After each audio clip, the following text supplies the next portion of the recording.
pies en la tierra, un podcast de Agencia Asturias. Muy buenas, pues hoy tenemos con nosotros en nuestro podcast a un hombre que es más que un hombre. No está hecho solo de carne y hueso, está hecho de titanio y de barro, según él. Paul, bienvenido a nuestro podcast.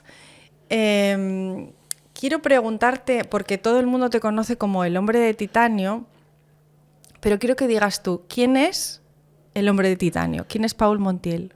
Bueno, primero que todo, gracias por invitarme aquí, Vero. Contentísimo de estar aquí y ver este nombre con los pies en la tierra, que en mi caso sería con el pie en la tierra, ¿no?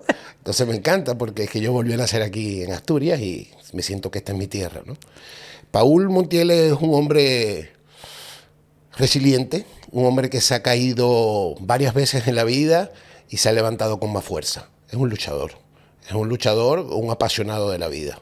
Ese es Paul. Bueno, después de haber leído tu libro con mucha atención, por supuesto me llaman la atención muchísimas cosas. Y empezando por las dedicatorias, y si tengo que preguntarte algo es, ¿quién motiva al motivador? Porque ahora mismo eres ya un referente y eres una persona que está dando a los demás y está hablando de su historia para ayudar a la gente y para demostrar que todo se puede cuando se quiere, ¿no? ¿Qué queda de ese Paul niño en ti, en el hombre de titanio? Bueno, muchísimo. Primero te pregunto lo que me dijiste. ¿Quién motiva al motivador? La motivación la busco yo internamente. Yo nunca he buscado motivación externa. La motivación enciende una llama y se apaga, hay que cultivarla con la disciplina y yo la cultivo con mis diálogos internos, con mi diálogo interior positivo y hay días que no lo estoy, pero a eso le meto la disciplina que le da fuerza a todo y la busco, la motivación, siempre busco un reto grande, corto, a mediano plazo, a rápido plazo, pero siempre trato de estar motivado y de tener un porqué y un para qué. Y ese niño queda mucho ahorita, de ese niño queda un niño con mucha ilusión, un niño muy inquieto, un niño con el que tuve que trabajar, sanar el niño interior. Yo después de este proceso de volver a nacer y de recuperarme, yo me fui mucho a mi niñez y me abracé con cariño, me abracé con mucho respeto y me dije que me quería y le dije, mira, yo no sé si estos eran nuestros sueños, pero sea lo que sea, los estamos haciendo bien y los estamos cumpliendo. Porque estamos aportando nuestro granito de arena para que alguien pueda ser mejor y nunca nos rendimos. A ese niño se lo dije, ese niño nunca se supo rendir de pequeño. ¿Tú crees que en la infancia marca toda nuestra vida? Bueno, no la marca, pero sí le abre un rumbo importante. Mira, Vero, todas las personas nacemos en hogares distintos, con personalidades ya al nacer. Yo y mis 3 hermanos de sangre somos muy distintos, aunque hayamos nacido en la misma familia. Y mi personalidad era inquieto, arriesgado, travieso, de ojos brillantes, de ganas de vivir, a diferencia de mis hermanos. Entonces yo creo que ya uno viene marcado con lo que va a ser, que también te puede pasar luego más factura, porque esa aventura interna y esas ganas de vivir desde muy pequeño se vuelven más intensas con la edad.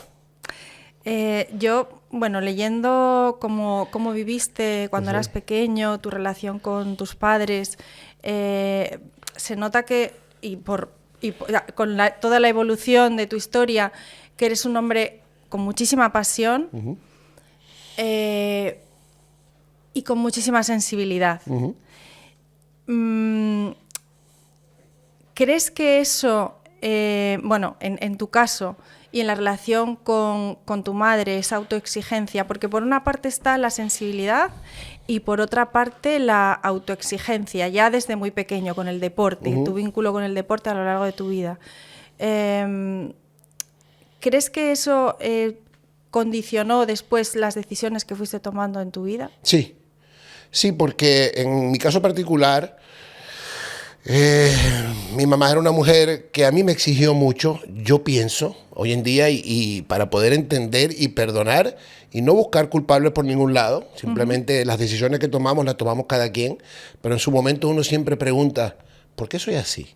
Entonces trato de ponerme en los zapatos de de los demás, sobre todo en este caso de mi madre y mi padre, que hicieron lo mejor con lo que pudieron, ¿ok? Mi madre tuvo un padre alcohólico, un padre que los abandonó, a ella y a sus hermanos. Mi papá también tuvo problemas con el alcohol, siendo un hombre sumamente bueno y exitoso, también tuvo problemas con el alcohol. Y a mí me encantaba desde muy joven ese mundo, ¿no? En Venezuela, al igual que en España, el alcohol es muy normal. Cada vez que uno salía o a cualquier lado... Sigue siendo, ¿eh? Sigue siendo aquí. Y para hacer negocios en Venezuela, mi papá era un empresario fuerte y yo manejaba lo que era parte de las relaciones públicas y siempre estuve con gente muy mayor y siempre estuvo el alcohol involucrado.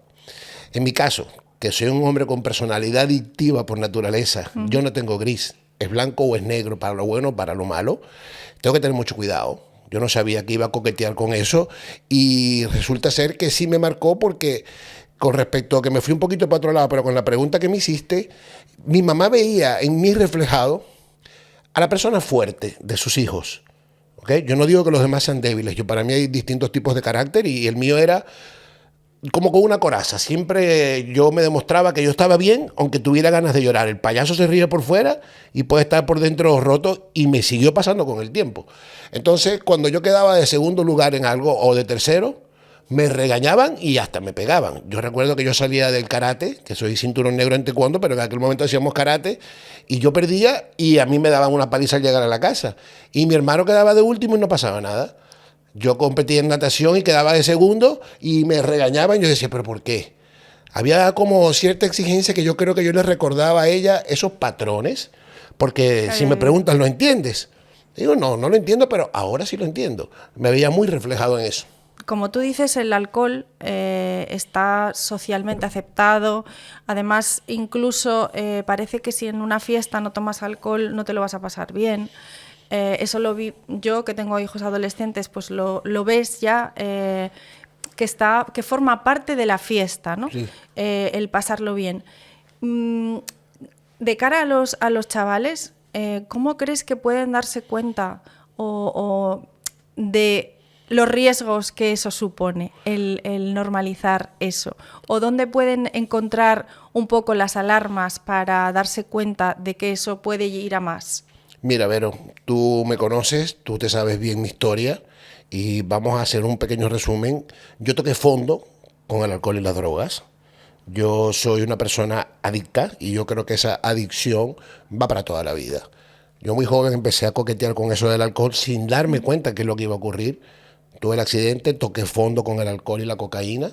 Luego pasé 14 años muy bien y después volví a reincidir otra vez en el alcohol, que esa vez sí caí en el mismo infierno, ¿no? Sí. Luego ya convertamos al final o en el medio del por qué estoy yo aquí en Asturias y por qué aquí volví a nacer, ¿no? Y una de las cosas que yo diría a los jóvenes es, primero que todo, que vivan su juventud. Es imposible que no salgan a vivir su juventud y querer experimentar. Pero pienso que el hogar es importantísimo.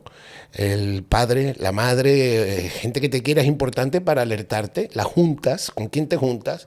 Pueden haber muchachos que son sanos y toman sin abusar, pero tú no sabes qué tendencia tienes a abusar. Porque tú de pronto dices, me tomo 2 traguitos o algo y hay alguien que lo sepa controlar, como mis amigos.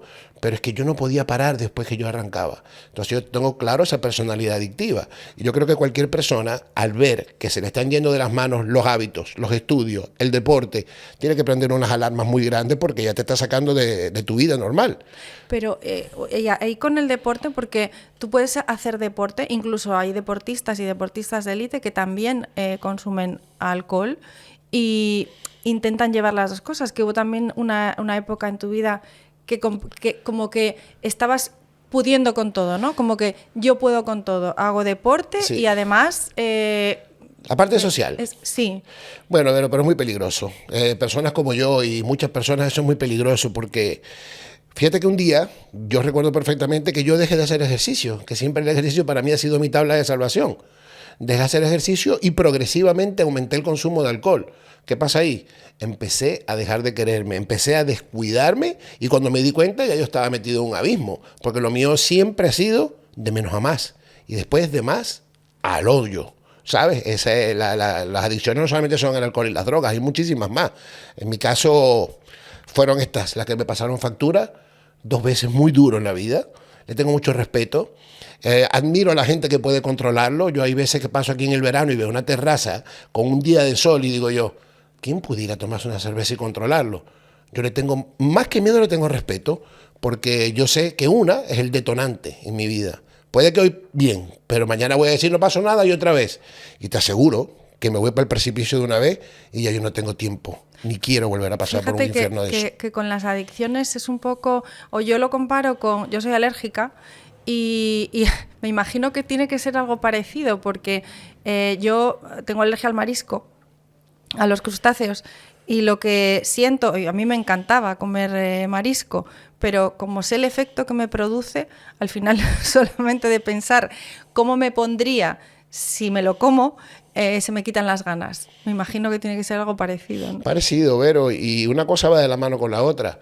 A mí me gustaba tomar, el juego, las mujeres, todo el vicio, y eso va una de la mano con la otra. ¿Qué prende todo? Una copa. Ahí viene eso, vamos a esto y vamos a esto y vamos a esto, y te digo, de menos a más.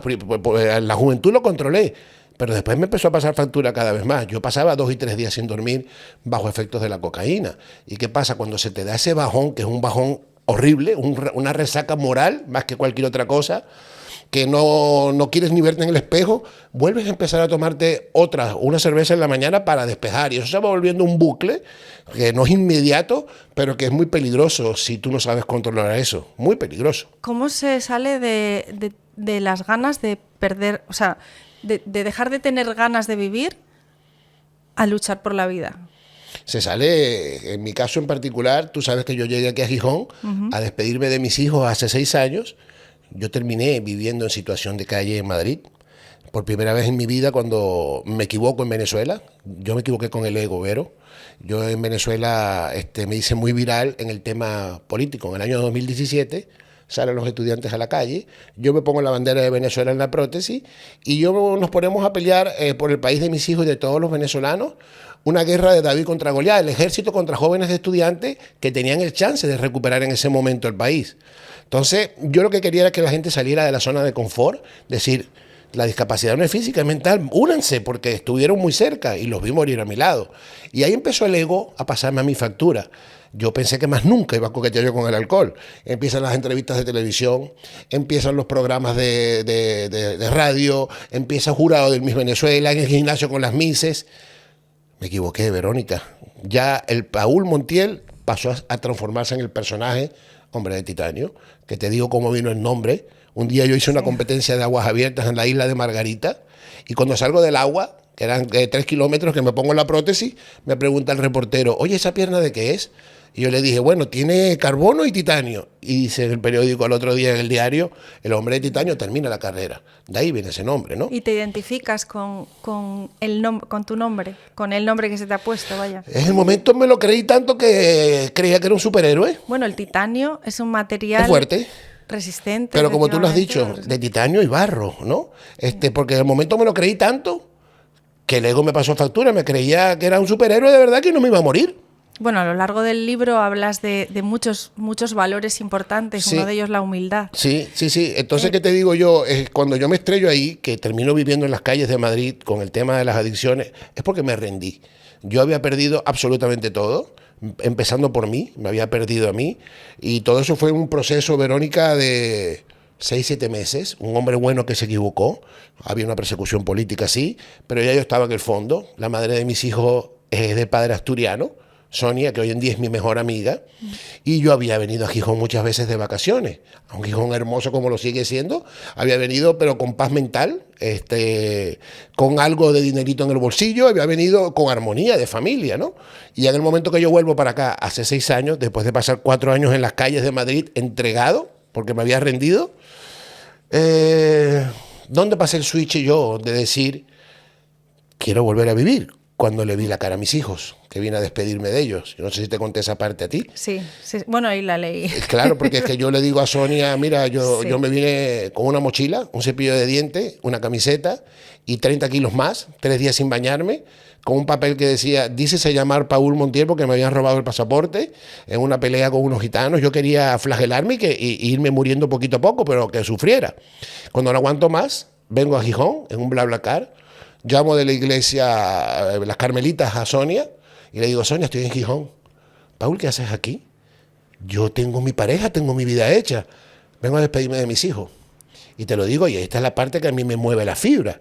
Y cuando baja Sonia con los dos niños, Paulito y Nicole, que hoy en día tienen 21 y 23, tendrían 17 y 16 aproximadamente, y me bajan un arroz con pollo, con una torta, ven a su padre, sucio, descuidado, con una mirada triste, y yo les veo la mirada a ellos, Vero, y yo le veo la mirada a mi hijo Paul, los ojos rojos, descuidado, gordo, triste, a mi hija Nicole, ni sombra de lo que es ahora también. Y a mí me pasa un switch en la cabeza que yo dije, ¿qué estoy haciendo? Hay un tema en el libro que se llama daño colateral. Daños colaterales. Cuando nosotros nos hacemos daño a nosotros mismos, no nos damos cuenta de que nos estamos llevando en banda lo que más amamos en el mundo, que podemos destrozarle la vida a nuestros seres queridos. En ese momento yo hice, ¿qué estoy haciendo? Yo lo vi. ¿Puede ser que en ese momento pasas de ser hijo a ser padre? ¿O de sentirte hijo a sentirte padre? Me sentí ¿Crees muy irresponsable. Me sentí padre cuando de pronto mi hijo Paul me trataba como hijo a mí. Imagínate tú lo que estás diciendo, sí, de profundo. Él me cuidó mucho y a su corta edad sufrió mucho viendo a mí los excesos. Pero ahí yo dije, tengo que hacer algo, vine a quitarme la vida, pero no sé cómo voy a hacer, ni sé cómo voy a salir. Pero esa mirada fue la que a mí me prendió esa pasión de volver a vivir, recuperarme yo, porque es que si no te quieres a ti mismo no puedes querer a nadie. Entonces todo eso es un proceso bien complicado, pero... En el libro dices que no hay nada más fuerte que el amor y la voluntad. No hay nada más fuerte que eso. Pero empezando desde el amor propio, Vero. Porque es que tú puedes amar mucho a alguien, pero si tú no te quieres a ti, es complicado que tú puedas llegar a transmitirle eso a la persona. ¿Y cómo empiezas a hablar contigo mismo? Es decir, ¿cómo empiezas a hablarte sinceramente? ¿O cómo uno empieza a hablarse a uno mismo sinceramente? Porque a veces tenemos nuestro discurso en la cabeza. Una cosa es la historia que contamos y otra cosa es lo que nos contamos a nosotros, ¿no? ¿Cómo se puede hacer ese cambio de hablarte a ti mismo? Yo, mira, la palabra... Aquí hay dos palabras claves con lo que tú me estás preguntando. Ante cualquier pérdida física, emocional, algún problema, algo que está ocurriendo, la palabra clave se llama aceptación. Primero que todo, aceptar. Aceptar que tienes un problema y ahí empiezan los cambios. Un duelo, un luto, lo que sea. Cuesta aceptar, pero cuando lo aceptas empiezan los cambios. Yo en ese momento dije, yo tengo un problema grave, pero es que yo no vine aquí a solucionarlo, yo vine aquí a despedirme. Entonces cuando yo le veo la mirada a ellos es donde entra la fuerza del amor. Y no solamente fue verles la mirada, tuvieron que confabular muchísimas cosas para que yo pudiera salir, porque es que no había manera casi humana de que yo saliera de esta situación, ¿no? Mi familia de sangre nos dio la espalda. Sonia, que era mi ex esposa, tenía su vida hecha y se portó muy bien con su pareja Pablo, que hoy en día es gran amigo mío, y ahí empezó un trabajo de amor. Pero mi diálogo era, quiero salir, ¿pero cómo? Yo no lo sabía. Y la pregunta que me hiciste se contesta con una palabra que se llama coherencia. ¿Sabes qué es coherencia? Pienso, digo y hago. La mayoría de las veces pensamos algo, no lo hacemos, o lo decimos y no lo hacemos, entonces no estamos siendo coherentes con nosotros mismos. La coherencia es importante para los demás, pero contigo más. Conmigo más. ¿Tú crees que si no hubieses tenido el apoyo de ellos, habrías hecho lo mismo? No estuviéramos conversando aquí. En el momento... Ya yo me hubiera suicidado.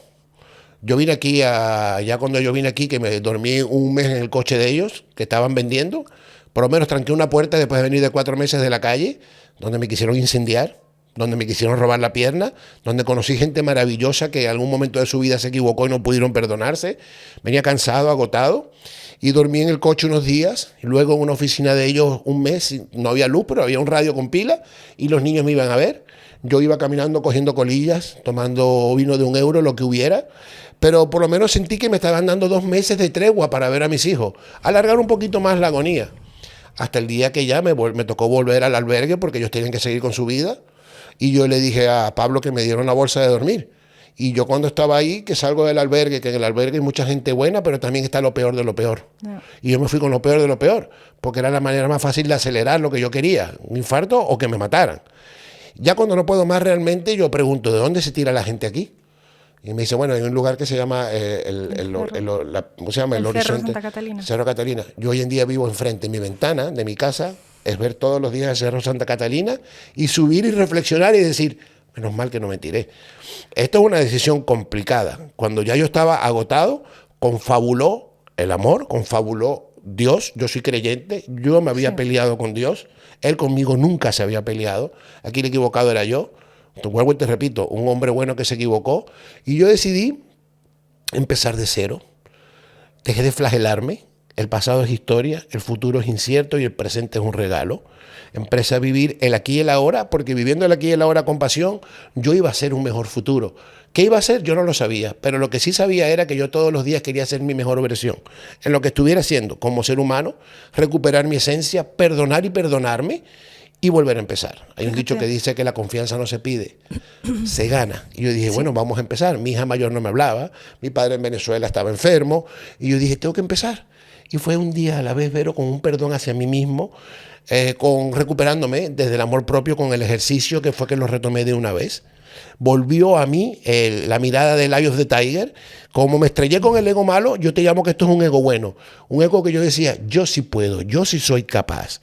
Me están esperando, me dieron una oportunidad y no la voy a desaprovechar. Fíjate, bueno, a mí me parece muy importante destacar y ver también la importancia que tiene, por un lado, el esfuerzo que tú hiciste y ese perdón y esa aceptación, pero por otro lado, el amor que tu familia, o sea, que esas 5 personas que tú nombras en el libro, esas 5 personas te tenían y depositaron la confianza que casi no había, pero que es como una oportunidad más, ¿no? No había, esa confianza no la tenía. Ese dar una oportunidad más, que es muy importante para los familiares. Y pensando un poco en la gente que está acompañando o que tiene personas que están pasando pues procesos así de adicciones o que están en depresión, porque acompañar no es nada sencillo.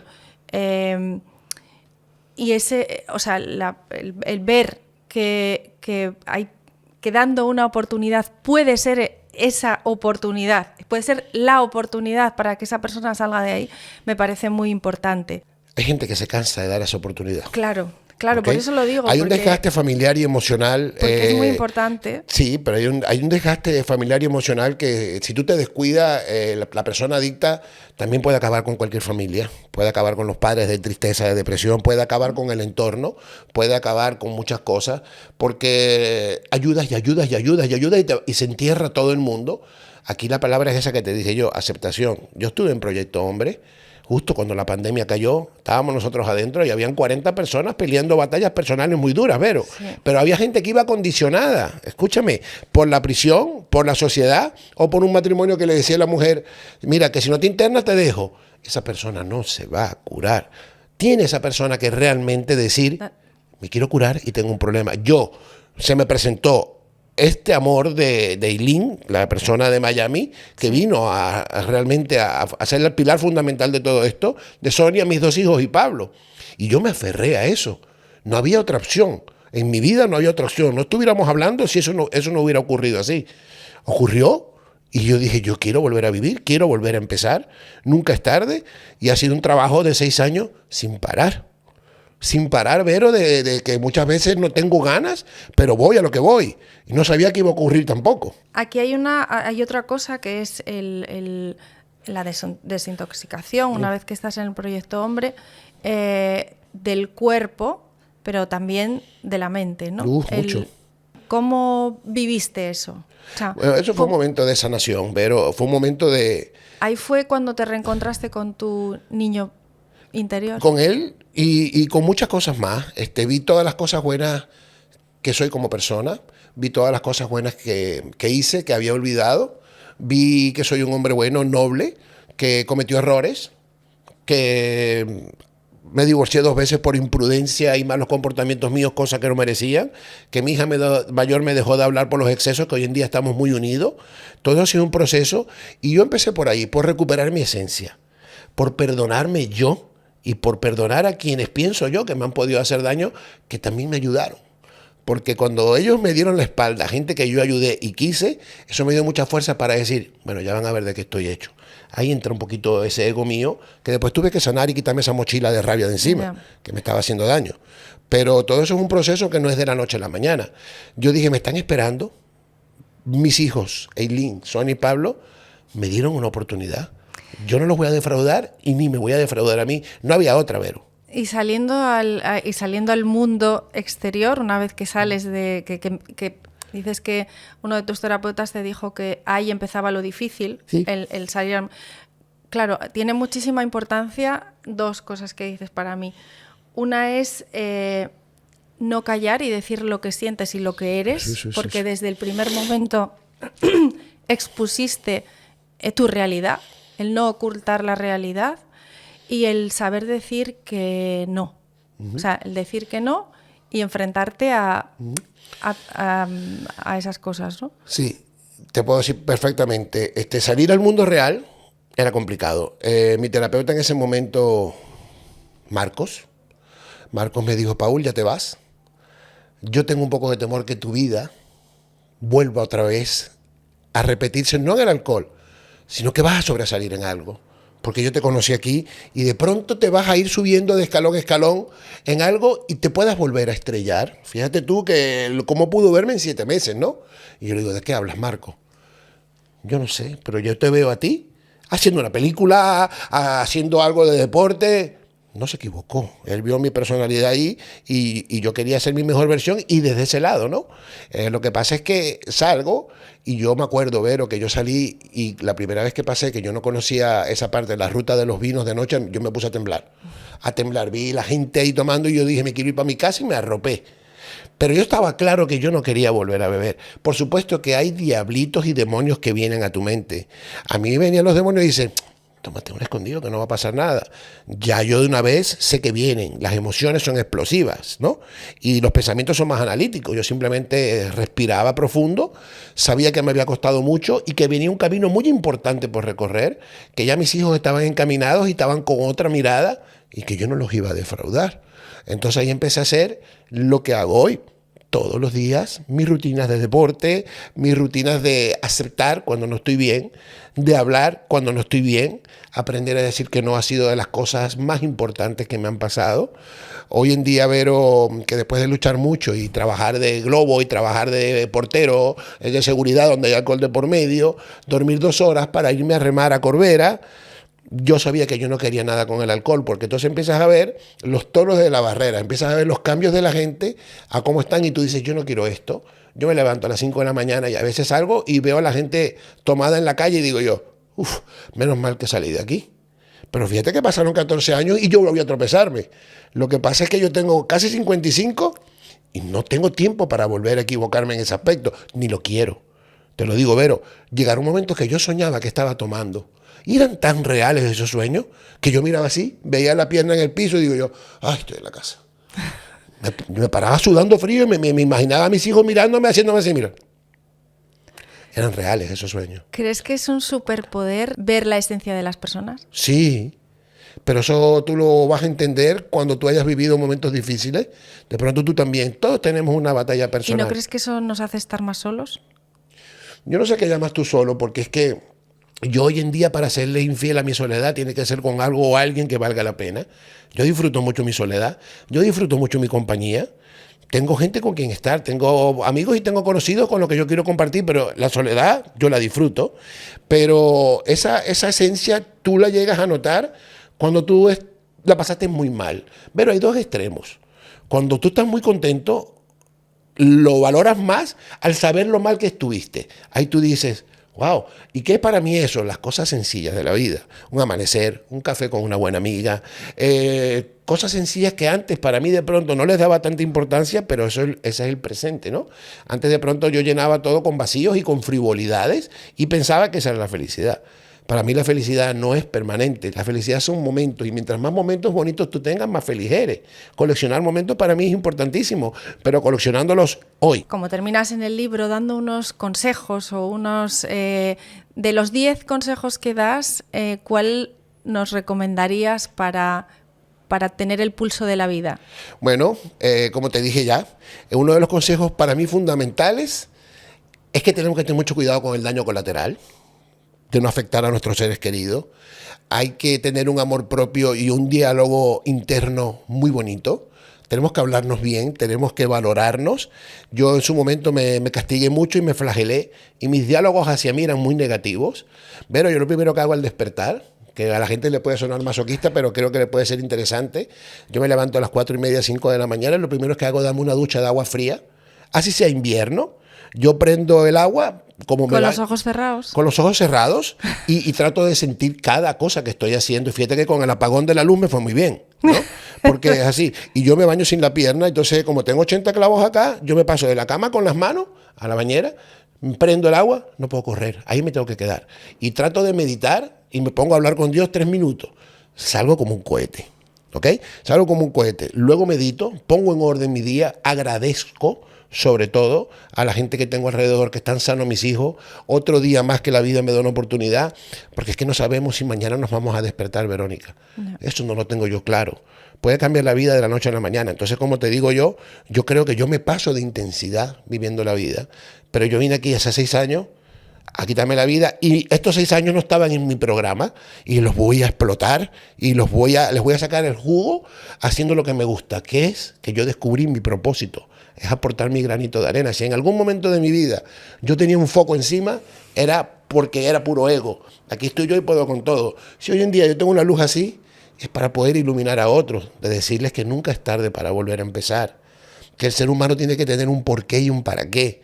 Tienes que tener un porqué acostarte y un para qué levantarte.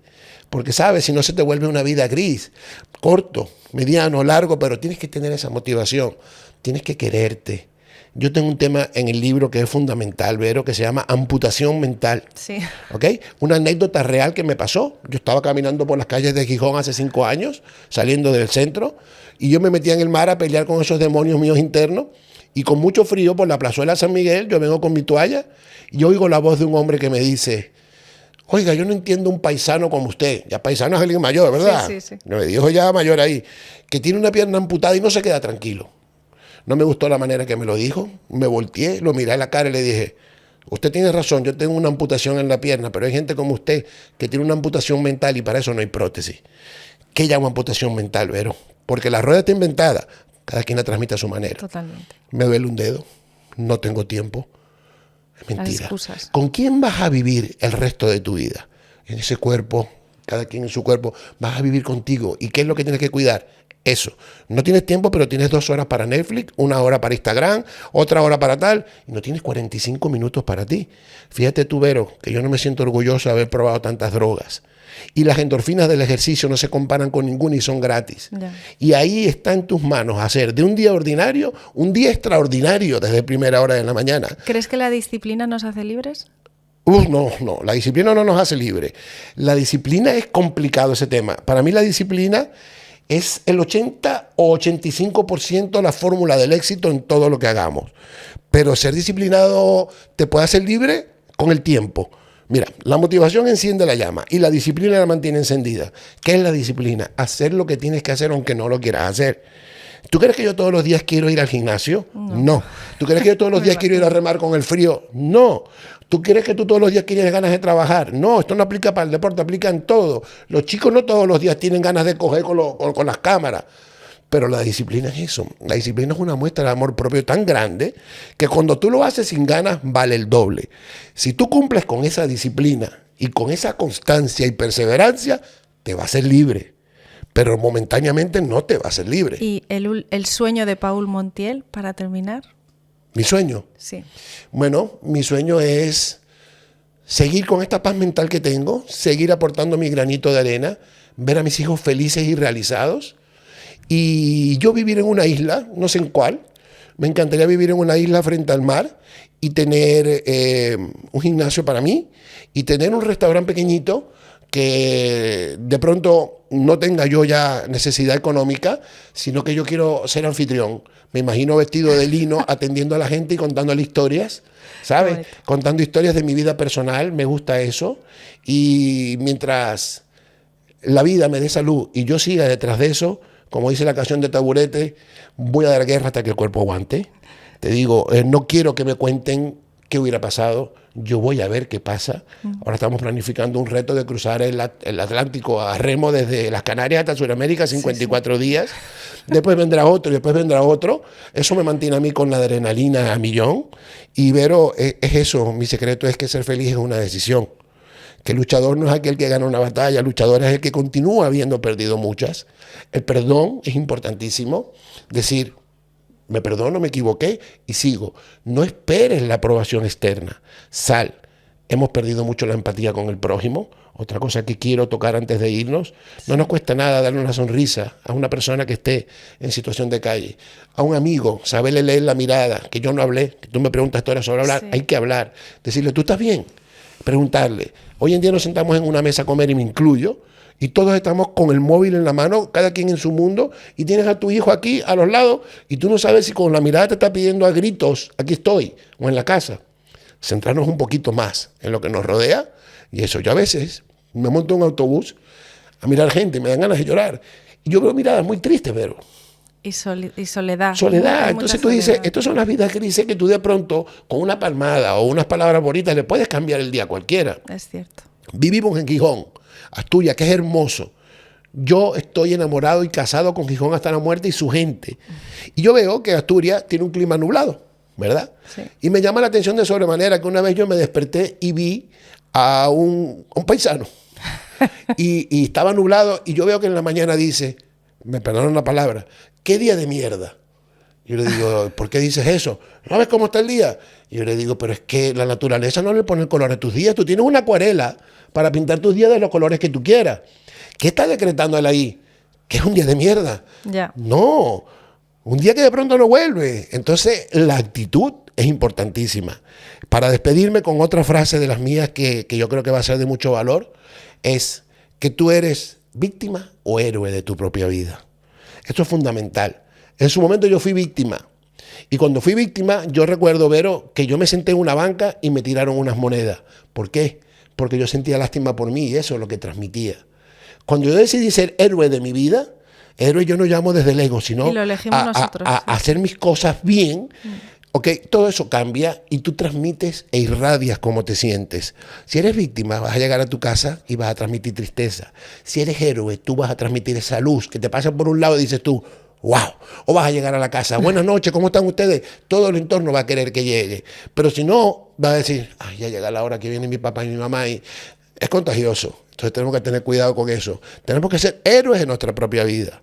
¿Que hay días malos? Sí, pero uno, ya está. Sí. No te dejes acumular eso. Yo por lo menos, para mí el ejercicio es terapia. Yo si estoy triste voy, si estoy contento voy. Y lo que sea yo lo celebro en el gimnasio, porque el gimnasio es una fiesta para mí.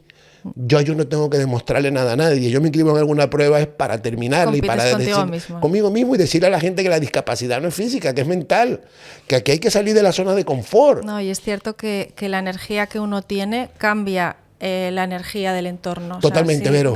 Como nos totalmente, Vero.